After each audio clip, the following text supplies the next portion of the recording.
Thank you very much. This is a very big announcement, the biggest ever concerning drugs and drug pricing. So today, I have to tell you it's a great honor for me to announce that my administration is issuing two groundbreaking rules to very dramatically lower the price of prescription drugs for the American people, especially for our cherished seniors.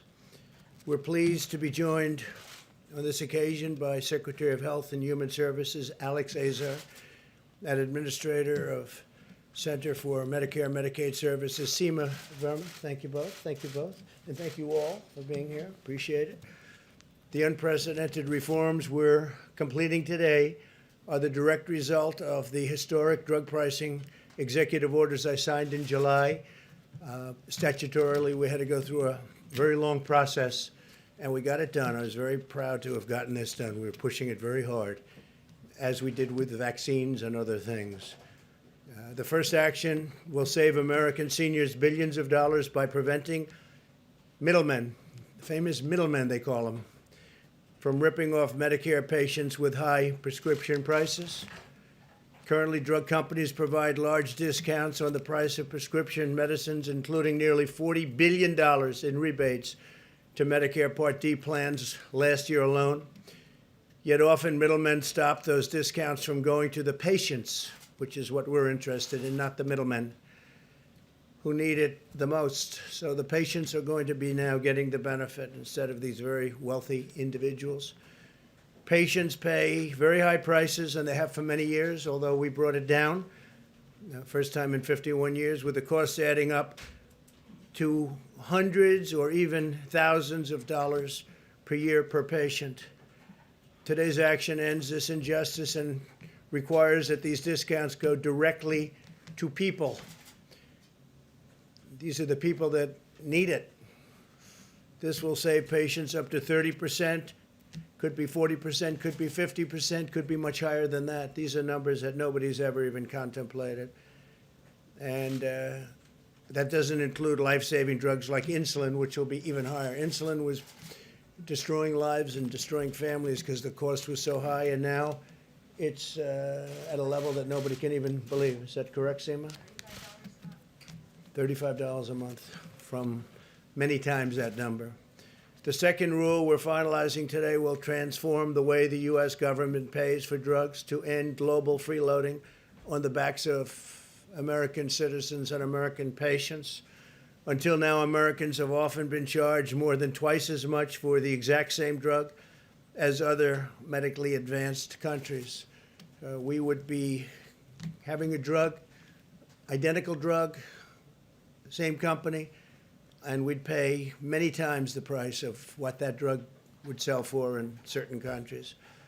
In case after case, our citizens pay massively higher prices than other nations pay for the same exact pill from the same factory, effectively subsidizing socialism aboard with skyrocketing prices at home. So we would spend tremendous amounts of money in order to provide inexpensive drugs to another country.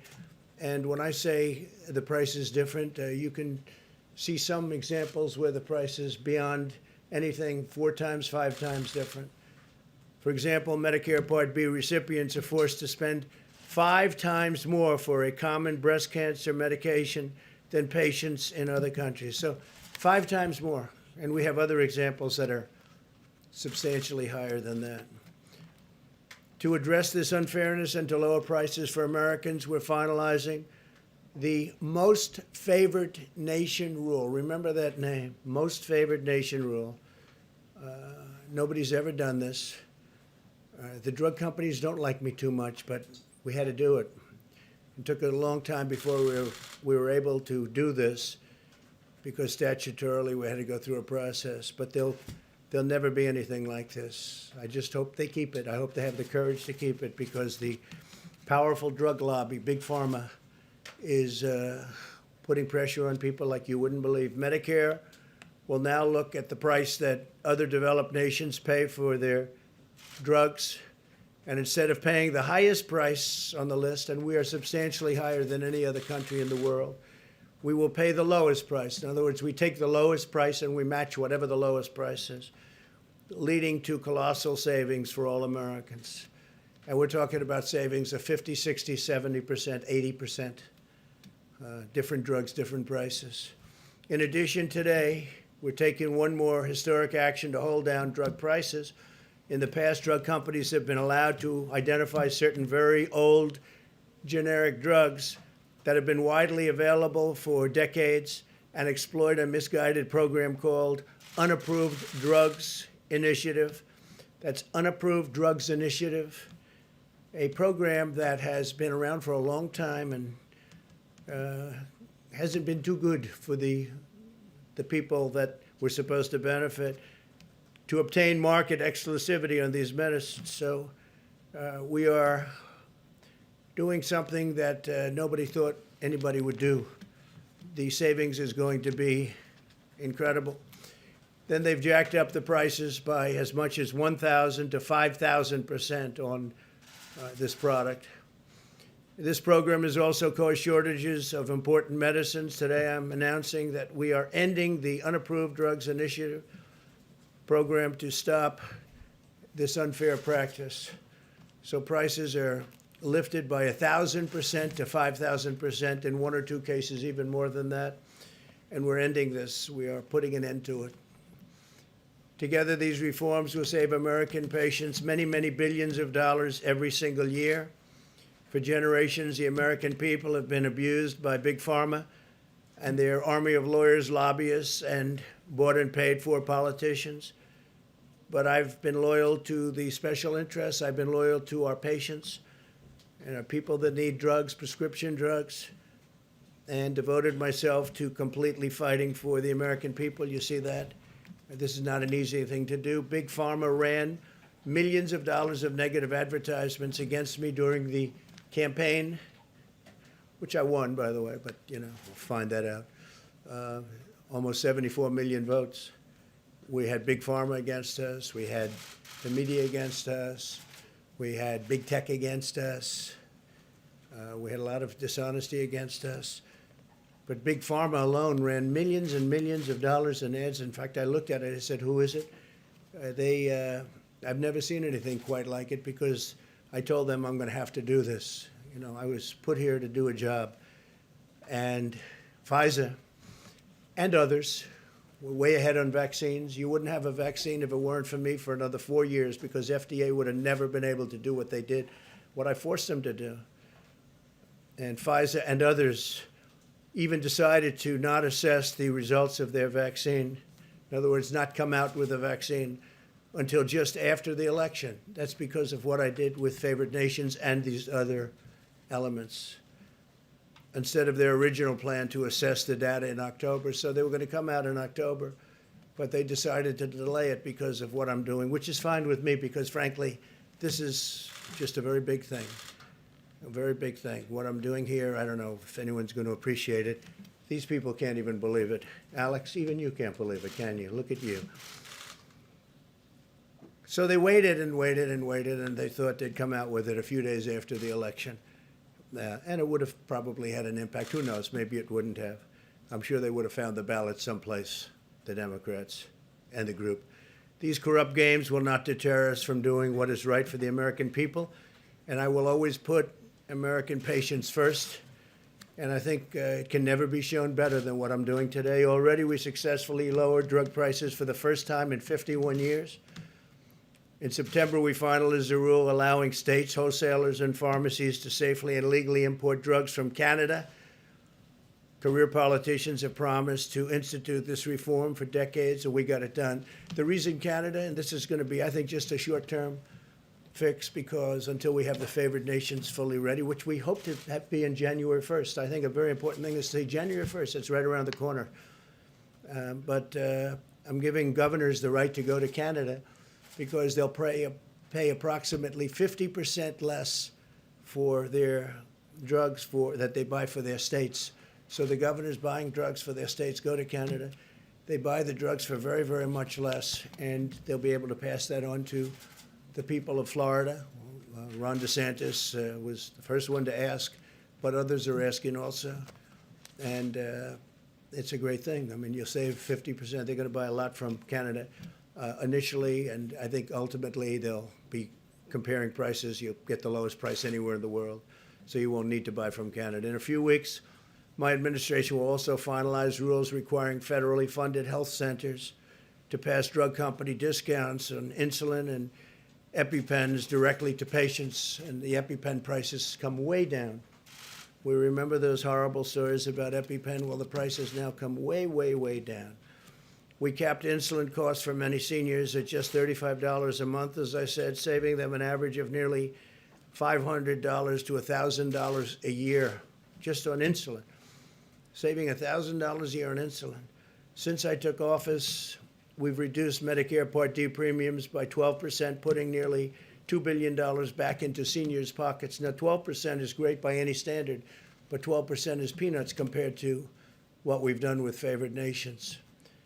I think it's probably the biggest story that we've ever had relative to drug prices. There's never been anything like this. This is something that has been talked about for many years, but nobody had the courage to do it because of the power of Big Pharma. We ended the gag clauses that prevented pharmacists from telling patients how to buy less expensive drugs. As you know, pharmacists could not talk to patients about how to buy drugs. How about that one? Think that's right? And now they can and should. We approved a record number of affordable generic drugs for 3 years in a row, and we put a very heavy emphasis on generic drugs. And the pricing there has become very good, but that pricing will also go down very substantially. No administration has ever fought harder or achieved more for our patients and for our seniors. But for America, when you think of it, for America, because other countries were paying a fraction of what we were paying. In some cases, a small fraction. I mean, it was what the numbers were just staggering. The difference between going to, I won't name nations, but I could name 5 of them right off the top of my head, that it is so incredible to think about for years what was happening. We've been working on this for 2 years. Statutorily, we had to go through a process. But when you think that our nation, for the exact same pill out of the exact same box, often made in the exact same factory, same company, and you take a look at the cost was so much more, many, many times more. In 4 short years, we've instituted the most dramatic series of drug pricing reforms in decades. And you'll see that it all comes to fruition right now, starting on January 1st. And the American people will benefit from our actions for many, many decades. And it should be very immediate. Now, I presume they'll sue, but it's a suit that they should never be able to win. They should never, ever be able to win. So now I'd like to ask Secretary Azar to provide some more details as to the action. And then, Seema, I'd like to have you come up and say a few words. And great job. We appreciate it. Thank you, Secretary.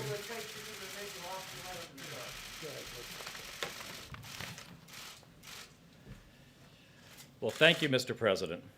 What an extremely exciting day for American healthcare.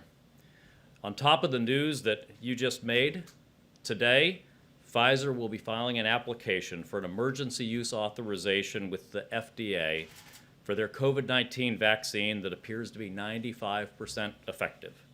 Within weeks, we could have a decision from FDA, and within 24 hours of that, we will have started distributing millions of doses of safe and effective vaccine to begin protecting our most vulnerable across America. You know, the President mentioned his passion for getting drug prices down, and I can tell you I've seen that firsthand. When I became Secretary in January 2018, the very first meeting we had in the Oval Office was to put together our plan for tackling drug prices. It was the #1 priority the President said for us was getting drug prices down. And in that meeting, we came up with the idea for most favored nation status and for ensuring that the discount prices that Big Pharma was giving to middlemen would get passed on to America's seniors at the pharmacy counter.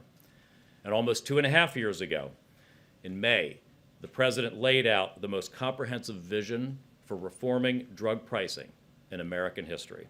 The President's blueprint was clear. We need to put American patients first, and our drug pricing system too often puts them last. The system had to change. The blueprint called for tackling foreign free riding, for bringing down high list prices, for reducing out-of-pocket costs, and for better negotiation by our government programs. That's what the President has delivered over the last 2 years already, and that's what the President's delivering today with these new historic reforms. We're ending a broken system of shadowy kickbacks that drove prices higher and higher every single year and left so many patients shocked at the out-of-pocket costs that they owe at the pharmacy.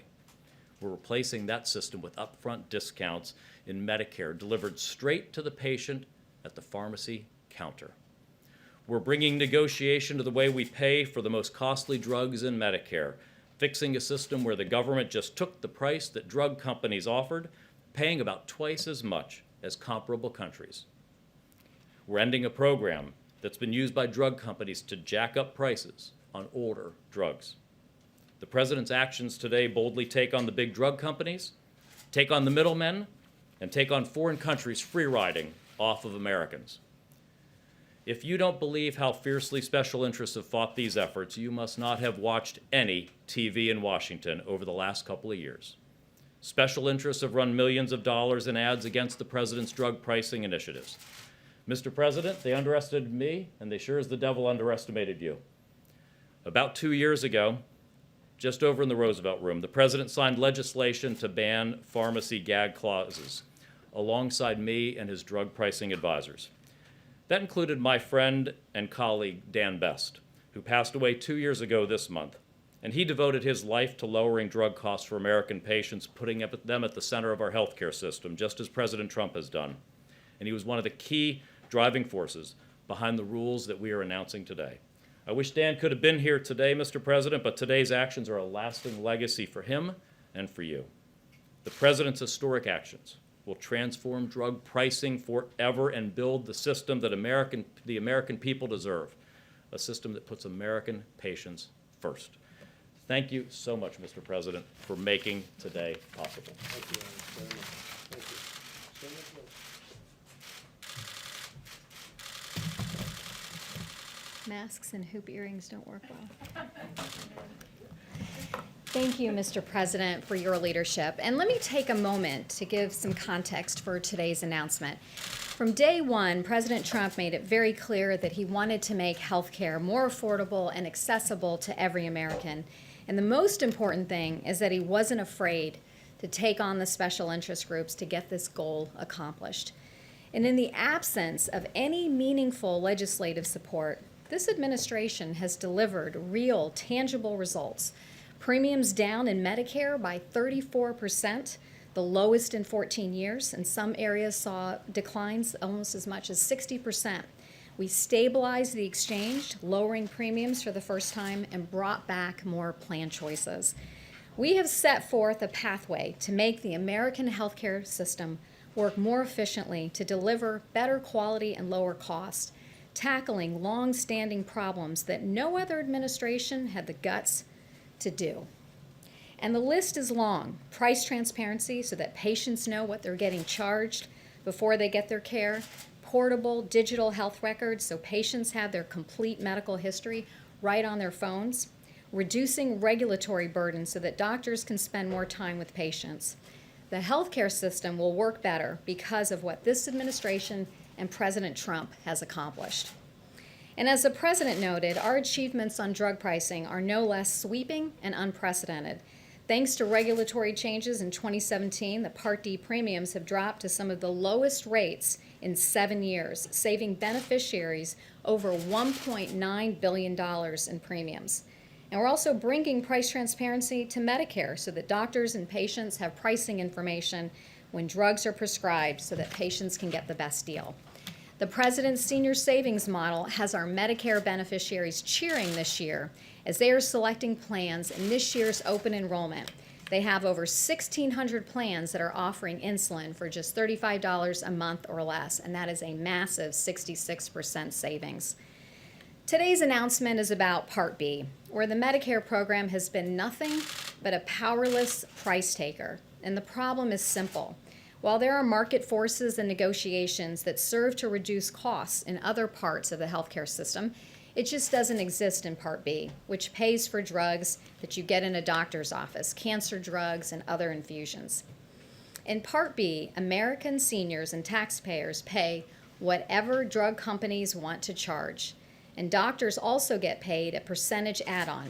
So the higher the drug costs, the more they get paid, giving an overt incentive to prescribe higher priced drugs and for manufacturers to increase its prices. And so it's no wonder that American seniors are paying twice as much as what other countries are paying. And because of this, over the past 5 years, Medicare spending for Part B drugs has gone up by 55% on average. And drug spending in Part B is responsible for over a third of the premiums that our seniors pay. So the bottom line is higher drug costs lead to higher premiums and higher copays. Doctors do well, drug companies do well, but patients pay more. This effort is going to save over $85 billion over 7 years and saving seniors over $28 billion as well.